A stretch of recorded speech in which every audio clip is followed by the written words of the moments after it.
बिस्मिल्लाहिर्रहमानिर्रहीम। अस्सलाम वालेकुम नाज़रीन, आप देख रहे हैं प्रोग्राम कामयाबी के गुर इमरान यूसुफ़ के साथ। आपने हमारे प्रोग्राम देखे जिसमें हमने या तो कामयाब लोगों की बात की और या फिर कामयाब लोगों से मिले और या ऐसे लोगों से मिले जिन्होंने हमें कामयाबी के गुर बताए।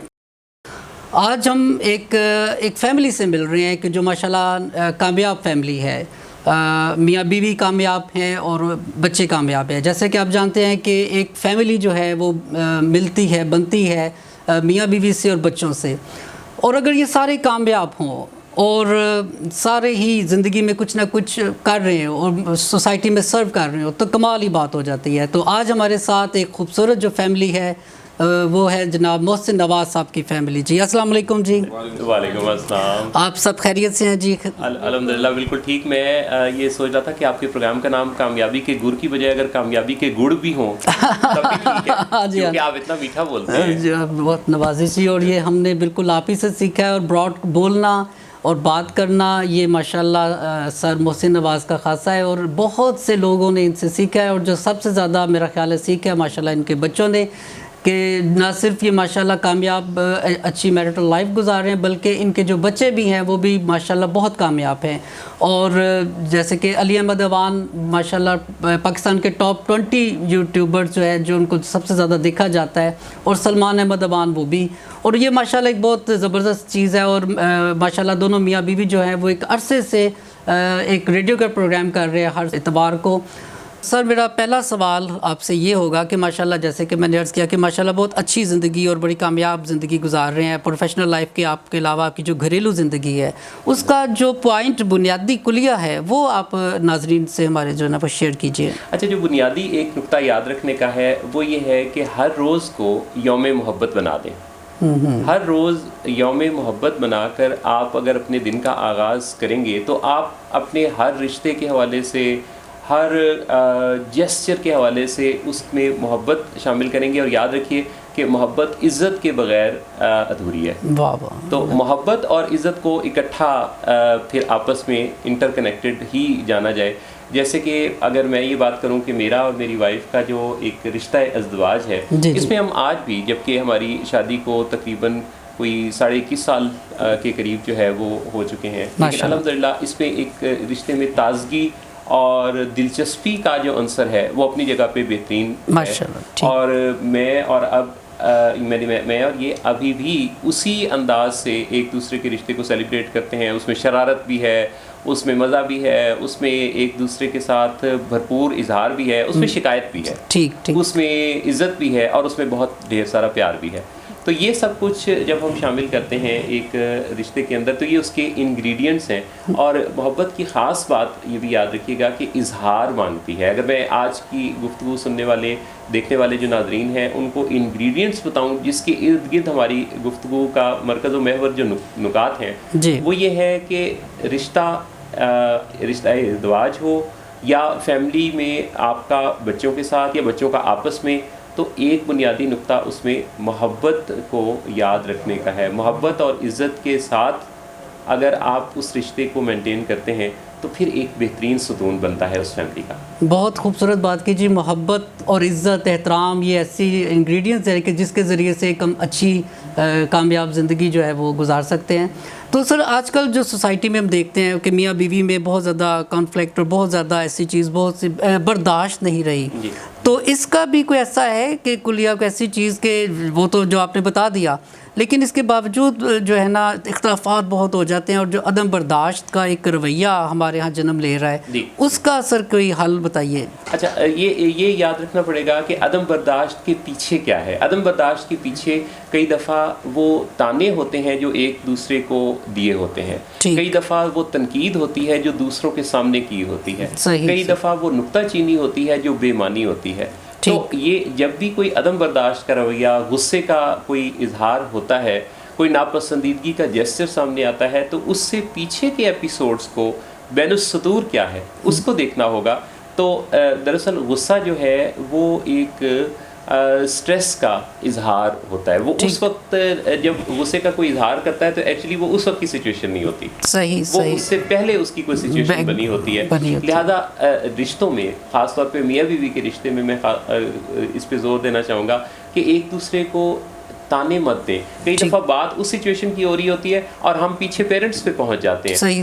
बीवी मियाँ को या मियाँ बीवी के घर वालों पर तनकीद करना शुरू कर देते हैं। सही। कई दफ़ा वो एक दूसरे को इस्लाह के अमल से गुजार रहे होते हैं तो मियाँ बीवी को ये कहता है कि तुम्हारा बाप भी तो रिश्वत लेता था। सही। अब बात कोई और हो रही है। जी बिल्कुल। अच्छा, या बीवी जो है वो मियाँ के पीछे यानी पहुंच जाना, ये जो चीज़ है ये काफ़ी हर्ट करती है। सही। अच्छा, इसी तरह से फिर इस चीज़ को भी याद रखना कि जो इजहार मोहब्बत है वो भी बड़ा ज़रूरी है। मतलब मैं समझता हूँ कि ये इजहार मोहब्बत सिर्फ कोई शादी से पहले करने वाला काम नहीं है, ये शादी के बाद इसकी ज़्यादा ज़रूरत है। लव यू का मैसेज अगर कोई मियाँ अपनी बीवी को रूटीन में 14 फेब के अलावा किसी भी दिन अचानक से करता है तो वो जो खुशी की डोज है ना वो बड़ी अनमोल है, ज़बरदस्त है। ठीक बिल्कुल जी, बहुत खूबसूरत बात की है। और मैं एक मॉर्निंग शो में देख रहा था तो उसमें सर्वे किया गया कि गजरे जो हैं वो इशारे पे जब रुकते हैं तो कितनी % वाइफ हैं जिनको वो ज़रूरत होती है, वो उनकी ख्वाहिश होती है, तो वो रिज़ल्ट आए 100%।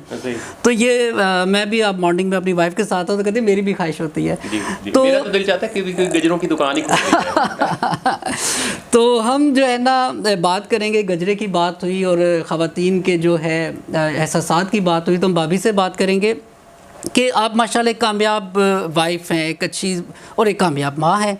इसका सबूत ये है कि अब बच्चे माशाल्लाह दोनों जो है ना वो एक बड़ी अच्छी लाइफ गुजार रहे हैं और अभी अपनी प्रैक्टिकल लाइफ में आने से पहले ही माशाल्लाह वो सक्सेसफुल हैं। तो आपके पास क्या ऐसे इंग्रेडिएंट्स हैं कि एक तो अपने पूरी फैमिली को और इंडिविजुअली अपने हस्बैंड को इतना अच्छा रखा हुआ और वेल मेंटेन्ड, वेल ड्रेस्ड माशाल्लाह हमेशा रहते हैं और खुश रहते हैं, और मियाँ के खुश रहने में ज़ाहिर है कि बीवी का बहुत हाथ है और बच्चों की परवरिश के हवाले से भी। तो ये इस हवाले से आपने कैसे, आपके पास क्या इंग्रेडिएंट्स हैं जी? एक्चुअली यही है कि हमें रिस्पेक्ट देनी है और अटैच रहना एक दूसरे के साथ, उसकी फीलिंग्स के साथ, और बिल्कुल हाइड नहीं करना कुछ भी एक दूसरे से। और ये जो शक का बीज है ना, ये नहीं उगाना घर में। तो हमारी कोई भी बात होती है, हम एक दूसरे से जब तक ना कर ले हमें सुकून ही नहीं मिलता। सही। तो ये जो है ना, ये चीज़ें रिश्ते को बहुत स्ट्रॉन्ग करती हैं। अभी ये मैसेजेस की बात हो रही थी तो हम अपनी चैट लॉग जो है अगर व्हाट्सएप की चेक करें ना, तो हमने इधर उधर तो बहुत फॉरवर्डिंग मैसेज भी किया होता है, लेकिन अपने हस्बैंड को ख़वातीन उस लिस्ट में नहीं रखती हैं। वो नहीं करती कि ये तो घर की बात है। तो वो जो है ना चैट उनसे भी होनी चाहिए। बस उस लिस्ट में रखते हैं जो लिस्ट उनको दे देते हैं कि ये राशन लिस्ट में वो लिस्ट होती है। ठीक, सही। तो वो है कि हम तो उन्हें फॉरवर्डिंग मैसेज भी नहीं करते कि क्या उसने भी तो नहीं किया। तो ये दोनों तरफ से है कि उस लिस्ट में भी होना चाहिए, केयर होनी चाहिए, एतमाद होना चाहिए, एतबार होना चाहिए, और बहुत अटैचमेंट रही है हमारी आपस में सबकी। बचपन से ही बच्चे बहुत अटैच रहे हैं हमारे साथ। ये नहीं है कि हम अपने कामों में मसरूफ़ हैं, बच्चों का हमें पता ही नहीं है कि क्या कर रहे हैं और क्या नहीं कर रहे। मतलब एक ही रूम में बचपन से ही बच्चे मेरे साथ, जहाँ हम बैठे हैं, बस स्कूल से आया और हम बैठे हैं आपस में। ये नहीं है कि अलग अलग रूम्स में बैठ गए हैं। अभी भी बड़े हो गए हैं तो बल्कि अब हम ज़्यादा अटैच इनके साथ हो गए हैं कि इकट्ठे रहना। जैसे कि मोहसिन का ऑफिस से आने के बाद का सारा टाइम बच्चों के साथ बातें करते हुए और बच्चों के साथ ही गुजरता है। हम लोग की आपस में बॉन्डिंग बहुत अच्छी है। ठीक। वो कहते हैं ना कम्युनिकेशन गैप पेरेंट्स में होता है, तो वो हमने नहीं आने दिया। ये कामयाबी का इधर उधर तो गैप इनके बहुत से होंगे, लेकिन हमारा आपस में गैप जो है ना वो कभी भी नहीं हो। तो बिल्कुल, ये एक बड़ी वजह है माशाल्लाह जो बच्चे इतने कामयाब हैं। ये पेरेंट्स के लिए भी एक मैसेज है कि जो बॉन्डिंग है ये बहुत ज़रूरी है बच्चों के साथ। जो कम्युनिकेशन गैप है तो ये ना आने की वजह, उसकी वजह से क्या रिज़ल्ट्स मिलते हैं, और अगर कम्युनिकेशन गैप आ जाए तो क्या दोनों तरफ से रिज़ल्ट होते हैं।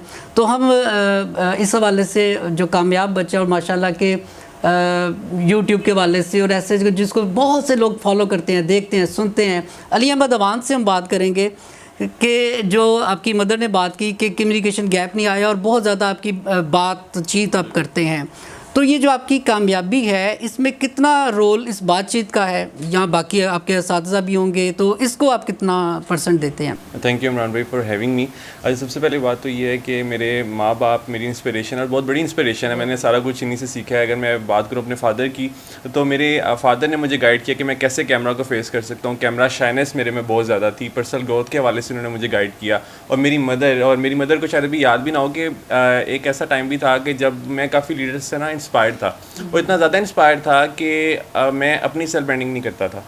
मैं अपने आप को प्रमोट नहीं करता था। तो मेरी अम्मी ने कहा कि क्यों तुम अपने आप को प्रमोट नहीं करते, तो मैं तो अपने आप को भी प्रमोट करना चाहिए। तो उसके बाद मेरे माइंड में थॉट आई कि हाँ, मुझे तो खुद भी लोगों के लिए एक रोल मॉडल बनना है, और मैं अब ये कोशिश करता हूँ कि मैं छोटे छोटे क्लिप्स रिकॉर्ड करके अपलोड करता हूँ। उसमें मेरे पेरेंट्स का काफ़ी हाथ है। मेरे से ज़्यादा इन्हें पता होता है कि मेरी किस वीडियो के कितने व्यूज़ हैं, कितने सब्सक्राइबर्स हो गए हैं मेरे यूट्यूब चैनल के, क्योंकि माँ बाप को ज़्यादा खुशी होती है आपके अचीवमेंट्स की। बिल्कुल। और मैं बस यही कोशिश करता रहता हूँ कि जो मेरे माँ बाप के ख्वाब हैं उन्हें मैं पूरा करूँ। और हमारी डिस्कशन तो होती रहती है हर रोज़, क्योंकि मेरे फादर का टाइमिंग्स सेम है 11 to 7, तो घर आके तो वही सारी ऑफिस की रूटीन डिस्कस होती है, और कुछ ऐसी चीज़ें जो कि उन्होंने नहीं सीखी होती हैं दिन में, वो हमारे साथ वो डिस्कस करते हैं। इसी तरह मेरी मदर हैं, मेरी मदर भी मुझे गाइड करती रहती हैं कि जी आप इस तरह भी वीडियो बना सकते हैं और इस टॉपिक पे भी वीडियो बनाई जा सकती है। तो बड़ा अच्छा टाइम गुजरता है। सही, ज़बरदस्ती, माशाल्लाह। और हमारे साथ जो इनके दूसरे मोहसिन नवाज़ साहब के साहबजादे हैं, वो भी कमाल है। मैंने इनकी एक बचपन की वीडियो देखी, उसमें ये बता रहे हैं लोगों को कि आपको कौन सी बुक्स पढ़नी चाहिए। और ये बहुत छोटे से बच्चे थे उस वक्त, और माशाल्लाह अभी भी छोटे से बच्चे हैं, लेकिन उस वक्त भी वो बहुत बड़े बड़े नाम ले रहे थे और कामयाब लोगों की किताबों के जिक्र कर रहे थे कि मैंने ये किताबें पढ़ी हैं और अगर आप भी इस बुक्स को पढ़ेंगे तो कामयाब होंगे। तो सलमान अहमद अमान साहब, आप बताइएगा कि क्या किताबों की रग़बत जो है, इसमें ज़ाहिर है कि आपकी फ़ैमिली और आपके बड़े भाई और पेरेंट्स का रोल है, तो इसमें क्या और भी फैक्टर्स हैं कि ये घर का माहौल ही आपको इस तरफ लेके आया? असल में बचपन से अगर हम देखें तो हमारे घर का माहौल इस तरह का था कि जिस तरह मेरे फादर बिलिंग में काम करते हैं, तो डॉक्टर सदाकत अली की हमने वीडियोस को देखना, उनको सुनना, फिर उसके बाद हमने मुख्तलिफ बुक्स के रिव्यूज़ उनको हमने सुनना इकट्ठे बैठ के। और उसके बाद ये होता था कि फिर अब जी पूछते थे कि अच्छा उसमें वो जो बात थी वो क्या थी, तो उसमें फिर हमें ये होता था कि हमें ये पता होता था कि यार ये हमने सिर्फ ये नहीं है कि सिर्फ कानों से गुजारना है और सिर्फ सुनना है, बल्कि इसको हमने अपनी ज़िंदगी में कहीं ना कहीं इंप्लीमेंट करना है और इसको हमने याद रखना है कि हमने इस वक्त क्या सुना है। वरना अक्सर तो ये होता है कि अगर आप कोई अच्छी बात भी अपने बच्चों के साथ शेयर कर रहे हों या फिर कोई अच्छी बात भी आप कर रहे हों, तो वो बच्चा सिर्फ उस वक्त तक याद रखता है, उसके बाद वो कहता है ठीक है मैं जाऊँ, तो उसके बाद जब वो जाता है तो फिर वो अपने कामों में मशगूल हो जाता है। तो हमारा बचपन से ये था कि अपने टाइम को प्रोडक्टिव यूज़ करना उसका, और बचपन से ही माहौल ऐसा था घर का कि उसमें हमारी जो बातें होती थीं या जो बुक्स होती थीं या जो भी हम वीडियोस देखते थे वो इकट्ठे देखते थे, और उसमें लर्निंग होती थी कोई ना कोई शामिल। तो ये बड़ा ज़रूरी होता है। यानी हम देखते हैं कि जो पेरेंट्स हैं वो ज़्यादातर अपने बच्चों के साथ जो टाइम स्पेंड करते हैं वो ये कि नौरान का खान चले गए, स्वाद चले गए, वो भी बहुत इंपॉर्टेंट है। लेकिन अगर हम वो तो 1 साल बाद या 6 महीने बाद एक दफ़ा हो सकता है, लेकिन अगर हम रोज़ की बुनियाद पर या हफ्ते में 2-3 दिन इस तरह के निकालें जिसमें बच्चों के साथ बैठ के कुछ नया सीखें और ख़ुद भी कुछ नया सीखें और बच्चों को भी नया सिखाएं, तो वो बड़ा इम्पैक्ट डालता है बच्चों की तरबियत के ऊपर कि जब वो कुछ नया सीखते हैं और वालिदैन के साथ सीखते हैं तो फिर वो एक पेज पे आ जाते हैं। वो उनको ये याद होता है कि पिछले हफ्ते हमने वो जो बुक पढ़ी थी ना वो हमने इकट्ठे पढ़ी थी और उसमें ये चीज़ थी। तो ये चीज़ बड़ा असर डालती है बच्चों की तरबियत के ऊपर, और एक माँ बाप के साथ बच्चों का जो बॉन्ड होता है वो मज़ीद मजबूत होता है। अच्छा, हमारे आज के जो बच्चे हैं वो तो क्योंकि स्कूल के बच्चे जो स्कूल गोइंग है, किसी भी लेवल के या कॉलेज गोइंग है, वो तो किताब से बिल्कुल भी, अपनी जो बुक्स होती हैं उनसे बड़ा बर्डन को फील होता है वो, क्योंकि वो कहते हैं जी कि हमें तो वो अपनी किताबों से उन्हीं से फुर्सत नहीं मिलती और वो नहीं हमें से होता, तो कैसे, तो क्या ऐसा टिप्स हैं, क्या किस तरीके से कर सकते हैं? कोई हैबिट डेवलप करनी हो तो हर शख्स ये जानता है कि हम उसको आहिस्ता आहिस्ता करके उस हैबिट को बनाते हैं। या कोई हैबिट हमने ख़त्म करनी हो तो वो ये नहीं होता कि हम अचानक से अगले दिन कहें कोई सिगरेट पीता तो अगले दिन कहें मैंने आज से सिगरेट नहीं पीना, तो वो उसमें कामयाब नहीं होगा यकीनन। वो कहेगा कि मैं इतने दिन सिगरेट नहीं पीऊँगा, या मैं मंडे के मंडे सिगरेट नहीं पीऊँगा, मैं अपने घर में सिगरेट नहीं पीऊँगा, मैं 3 बजे से लेकर 7 बजे तक सिगरेट नहीं पीऊँगा। तो जब बच्चे बुक नहीं पढ़ते या फिर सिर्फ अपने सिलेबस की बुक्स पढ़ते हैं तो यही कह देना कि जी आज से आपने हर रोज़ 2-2 किताबें पढ़नी है, तो बच्चे नहीं पढ़ेंगे। ठीक, आपने उनको ये बताना है कि यूट्यूब के ऊपर ऐसे बेशुमार चैनल मौजूद हैं जिसमें बुक्स का रिव्यूज़ होता है, ऑडियो बुक्स होती हैं, तो आप वहाँ से स्टार्ट करें। आप मुख्तलिफ ऐसे चैनल्स हैं जैसे सीकन एक चैनल है, फिर इस तरह के जो चैनल्स हैं वहाँ से आप उन बुक्स को सीखें। 10 मिनट की वीडियो है, 12 मिनट की वीडियो है, वो सुने और उस बुक का एक जो रिव्यू है वो आपको मिल जाएगा। तो इस तरह ऐसा ऐसा जब करेंगे तो बच्चों को जब बुक के रिव्यूज़ की आदत आएगी तो फिर उसके बाद वो कहेंगे कि चलो पूरी बुक पढ़ के देखते हैं, तो फिर आहिस्ता आहिस्ता उनमें वो हैबिट डेवलप हो जाएगी। देखिए कितनी खूबसूरत बात की है कि किताब की तरफ अगर रग़बत आपकी है तो सोशल मीडिया तो हर बंदा यूज़ करता है। तो सलमान साहब ने कितने अच्छे अंदाज में कि सोशल मीडिया से ही आप बुक की तरफ कैसे कन्वर्ट हो सकते हैं। सोशल मीडिया की बात हो रही है तो हमारे साथ जो अली अहमद अवान साहब हैं ये माशाल्लाह छाए हुए हैं। मीन्स कि मैंने इनकी एक पोस्ट देखी कि जिसमें ये किताब का पूछ रहे हैं कि आपको कि पसंदीदा किताब कौन सी है। तो मैं कमेंट्स देख रहा था, सैकड़ों लोगों ने कमेंट्स किए हुए, माशाल्लाह लाखों लोग लाइक करते हैं। सर इसकी क्या वजह है?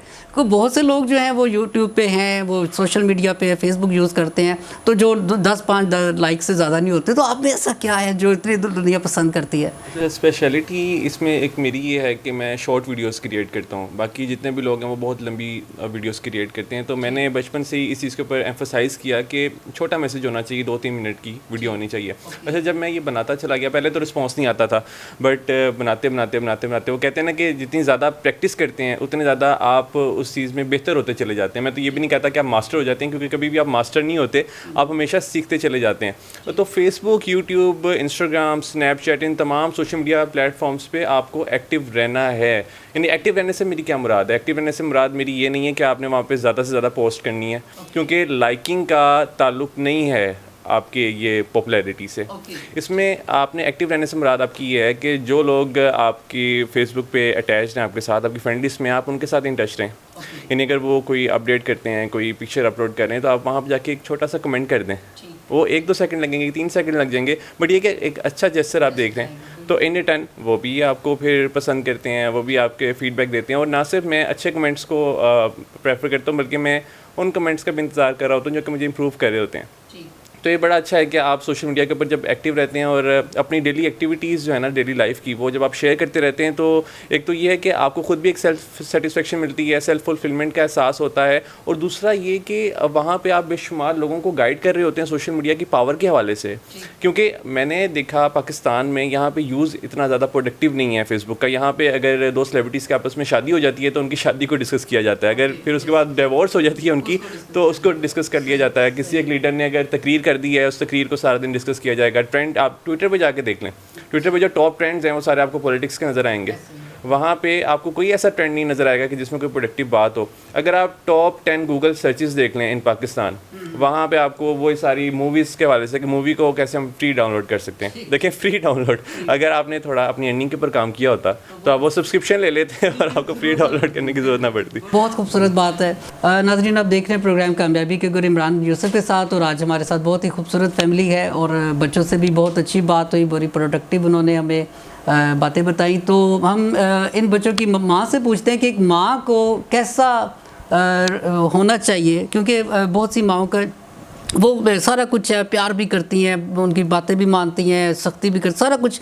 लेकिन आज के बच्चे जो हैं वो उनके माँओं का ये शिकायत है कि हमारी बात नहीं मानते, या वो और बहुत सी ऐसे मसाइल हैं। तो ऐसा क्या आप माँओं को पैगाम देगी कि बच्चे जो हैं वो बात भी माने और उनके साथ पेरेंट्स के साथ अटैचमेंट हो एज अ मदर?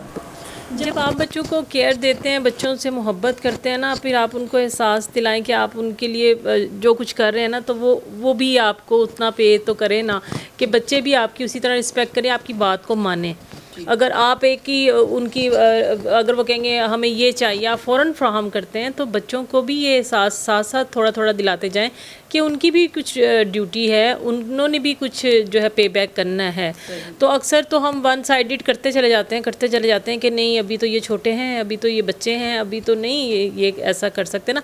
लेकिन हम छोटे होते से छोटे छोटे काम जब उनको अपने साथ करवाने लग जाएंगे, वो उनसे कहने लग जाएंगे, जिम्मेदारियां देते जाएंगे, तो वो फिर आहिस्ता आहिस्ता उनको लगेगा कि नहीं ये तो हमारी जिम्मेदारियां भी हैं, सिर्फ हमने लेना ही नहीं है, हमने कुछ इनके लिए करना भी है। सही, हर रिलेशनशिप में होना चाहिए, to give is to receive. सही, एक लेसन याद रखें। ओके, जितने भी व्यूअर्स में देख रहे हैं, to give is to receive, यानी जब आप किसी के लिए कुछ करते हैं तो आप एक्सपेक्ट करें कि वो भी इन रिटर्न आपके लिए मिलेगा। वो बिल्कुल वो नहीं कर रहा वो, तो देन ये आपके लिए एक इंडिकेशन है कि आपको उस रिलेशनशिप से थोड़ा सा दूर होने की जरूरत है। ठीक। और बच्चे जब माँ उन्हें कोई काम कहती है, अगर वो रिफ्यूज़ करता है तो वो कहते हैं ठीक है मैं खुद ही कर लेती हूँ, वो फिर खुद करने लगती है, तो वो फिर आहिस्ता आहिस्ता बच्चे की हैबिट ख़त्म हो जाती है। फिर बड़े हो जाते तो हमारी ही कंप्लेंट्स होती हैं कि हमारा कहना नहीं मानते। बिल्कुल, तो हमने उनको ये सेंस ऑफ रिस्पॉन्सिबिलिटी दी होती, किस एज से दी जानी चाहिए? मतलब आजकल का तो बच्चा इतना तेज है कि शुरू से उसकी एज लेवल 5 ईयर से स्टार्ट कर देंगे, छोटे छोटे कामों में आपका हेल्प करने लग जाए, तो ऐसा बच्चे तो आज के शार्प हैं, वो समझते हैं। और जिन्होंने नहीं करना तो आप उनको मोल्ड कर सकते हैं। बच्चा तो ऐसे ही है, जैसा आप उनसे बनाएंगे, जैसा आप उसको देखना चाहते हैं वैसा आप उसे बनाएं। तो ये बहुत ज़्यादा माँओं को इस पे फोकस करना चाहिए कि बच्चों को ये रिस्पॉन्सिबिलिटी देना शुरू कर दें। और बिल्कुल परवाह नहीं होती है कि वो क्या कर रहे हैं क्या नहीं कर रहे जी, कि जी, ये वो हम बहुत तो अहम खाना है। पीना तो अच्छा दे रहे हैं ना, हम उनकी फीस तो पे कर रहे हैं ना, वो यही ड्यूटीज अपनी समझती हैं, बिल्कुल, हाँ, वो बिल्कुल। ये नहीं समझती कि आपकी अटैचमेंट, आपका एक हग, आपके लम्स जो है वो उनको कितनी सेटिस्फेक्शन देता है कि वो इधर उधर फिर नहीं देखते। नहीं होता, बिल्कुल। तो वो जब हमें अपने घर से ही वो मोहब्बत नहीं मिलती ना, फिर हम फ्रेंड्स में ढूंढते हैं, तलाश हम करते दूसरे हैं। लोगों में ढूंढने ऐसा लगते ही है, हैं, बिल्कुल। तो फिर हमारी फीलिंग्स उनके साथ ज़्यादा अटैच हो जाती हैं बजाय ये कि पेरेंट्स के से वो साथ दूर हो जाते हैं। सही, सही। ये बहुत बहुत अहम बात और बहुत ज़रूरी है माओं के लिए, बहुत ये पेरेंट्स के लिए, बल्कि बहुत फादर भी और मदर के लिए बहुत ज़बरदस्त पैगाम है। तो मोहसिन नवाज साहब सर, हम आपसे अब आखिर में जानेंगे, कोई आप पैगाम देना चाहें फैमिलीज़ के लिए, बच्चों के लिए, मदर्स के लिए, टीचर्स के लिए, कलेक्टिवली जो है ना सोसाइटी के लिए आपका पैगाम जो है वो क्या है? मैं ये कहना चाहूँगा कि जैसे वालिदैन बाज़ औक़ात बच्चों को बहुत ज़्यादा नवाज देते हैं और ये एहसास दिलाते हैं कि मेरा सब कुछ तुम्हारा ही है, जिससे बच्चों को ये एक सोच डेवलप होती है कि उन्हें ख़ुद अपने लिए कोई एफ़र्ट करने की ज़रूरत नहीं है, उनके पेरेंट्स का जो सब कुछ है वो उन्हीं का है।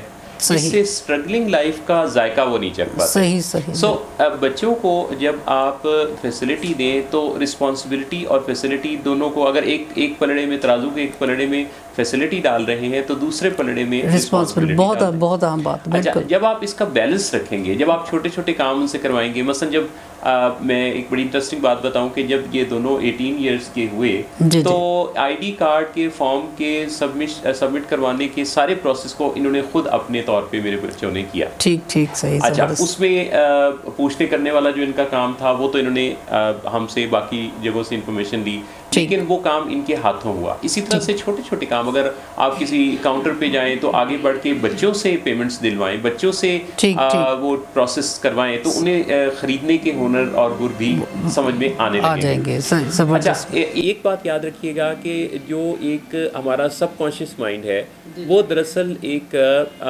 रिकॉर्डर की सी हैसियत रखता है, यानी एक ऐसे रिकॉर्डर की कि जो हर वक्त इर्द गिर्द गैर महसूस तरीके से होने वाली चीज़ों को रिकॉर्ड कर रहा है। रिश्ता कोई भी हो, मियाँ बीवी का हो, मियाँ बीवी और बच्चों का आपस में हो, तो उसमें आप जो करते हैं वो आपके कहने से ज़्यादा असर रखता है। लिहाजा अच्छी प्रैक्टिसेस को, गुड प्रैक्टिसेस को अगर हम रूटीन में रखेंगे तो उसके नतीजा में फिर आप वो सब कुछ कर भी पाएंगे जो कि आप चाहते हैं। अगर हम वैसा माहौल क्रिएट करना चाहते हैं जैसा हम सोचते हैं, जैसा हम ख्वाब देखते हैं, तो वैसा अगर हम करना शुरू कर दें तो लामहवाला ये चीज़ ऑटोमेटिक एक मैसेज बन के इर्द गिर्द सराउंडिंग्स में स्प्रेड होना शुरू हो जाएगी। बहुत खूबसूरत पैगाम जी, और बहुत अच्छी बात मोहसिन नवाज साहब की और पूरी फैमिली की। और इसी पैगाम के साथ, इसी सोच के साथ हमारे प्रोग्राम का वक्त ख़त्म होता है और मैं आपसे इजाज़त चाहता हूँ। इंशाल्लाह नेक्स्ट फिर इसी प्रोग्राम में कामयाबी के गुर में हाज़िर होंगे। आपका बहुत बहुत शुक्रिया, और बहुत बहुत शुक्रिया मोहसिन नवाज साहब आपका और मैम जी आपका, और आप दोनों का जी कामयाब ज़िंदगी गुजार रहे हैं। और मेरी दुआएं, मेरी बेस्ट वेल विशेज़ आपके लिए हमेशा रहेंगी जी। मैं एक ख़ास बात ये कहना चाहूँगा कि आप जितना ज़बरदस्त काम कर रहे हैं, मैं आपको, आप मेरे बड़े पुराने और अज़ीज़ दोस्तों में से हैं, और आपने माइक का, कैमरा का जो पॉजिटिव इस्तेमाल करना शुरू किया तो एक ट्रेंड इससे जो है वो मज़ीद उसको एक पुश मिला कि माइक्रोफोन पर, कैमरा पर ऐसी बातें होनी चाहिए जिसमें सीक्रेट्स ऑफ सक्सेस हो, लाइफ प्रिंसिपल्स डिस्कस किए जाएं, क्योंकि ऐसे ही प्रोग्रामों को स्क्रीन पर आने और ज़्यादा से ज़्यादा नश्र किए जाने की ज़रूरत है। बहुत शुक्रिया जी, और आपकी रहनुमाई इंशाल्लाह रहेगी। बहुत बहुत शुक्रिया नाजरीन, आपके कीमती वक्त का और आरा का जो है ना वो हम इंतज़ार करेंगे। बहुत शुक्रिया।